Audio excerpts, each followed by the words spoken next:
As commendations continue to trail the federal government's directive for the immediate reopening of the nation's 4 land borders that was shut about 15 months ago. Now, the government also promises to reopen others before December the 31st. Now, since the closure of the borders, food prices have soared, reaching an all-time high of about 18.3%. Inflation in the country has captured in the latest National Bureau of Statistics report shows that it has hit a all-time high of 14.89%. Now, the main motivation for closing the border was to give an opportunity for the country to revive some moribund manufacturing capacity, particularly the rice mills. Also, there was the problem of neighboring nations allowing their countries to be used for transshipment of imported goods.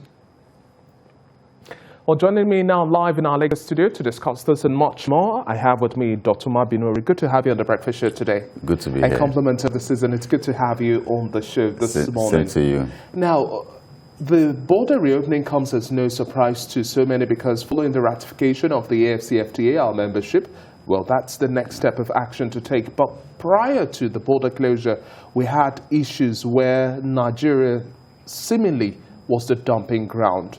We had to shut our borders. We did not necessarily put the best infrastructure in place, right. And that has also fueled the rising cost of food. At this point in time, what do you make of this move by government to reopen, and what should be the steps to be taken?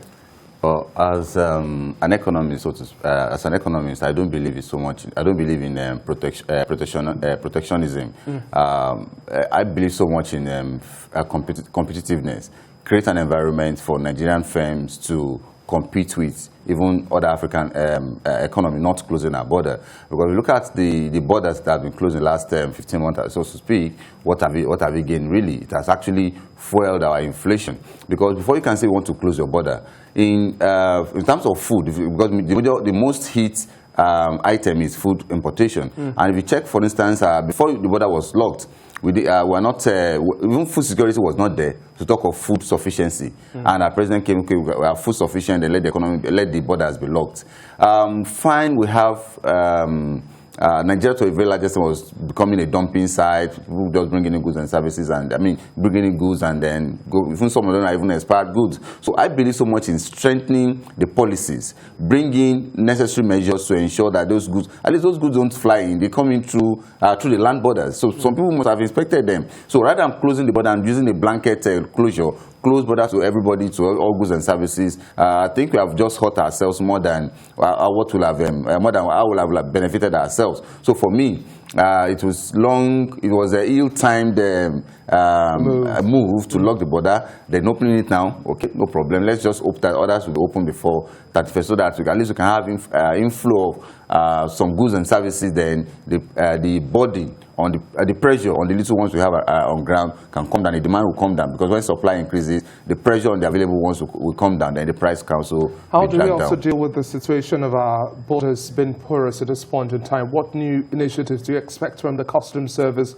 and other officials within this area that monitor the influx or transportation of food items and other items alike? You know, at times when you look at Nigeria as a country, you will marvel if you are still in the primitive stage of Rostow growth model, where we have the primitive stage, the growth to maturity, and not up to, because at this juncture we should have gone beyond even physical inspection. We have equipment, we have technology, we have scanners that can scan the entire trailer, look at what is inside. Because if there's no way they won't bring in illegal items to the country because of the way the border is. So at this juncture, I expect that government should, number one, train our custom officers, and at the same time provide necessary technology to get the job done. We have gone the level. We have gone beyond. We are not in the 19th century. We are not. This is not time of offloading a truck to see what is in it. There should be scanners that will go through all these things and see what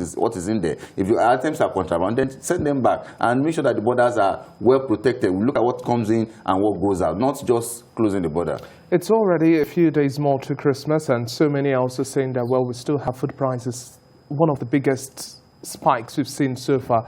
Now, in the short term, what sort of measures do you think government can take in terms of increasing our food production capacity? Because at the end of the day, that's one issue that has to be faced. And we're expecting, so many countries are already having the second, third phases of their lockdowns as well. Security situation is still a burning issue as well here in Nigeria. So we just have a whole lot of interlocked situations that we cannot remove ourselves out from, but we just have to maneuver through. How do you think we can improve? Looking short in the short term, because in the long run we're all dead. So short-term solution is this border reopening.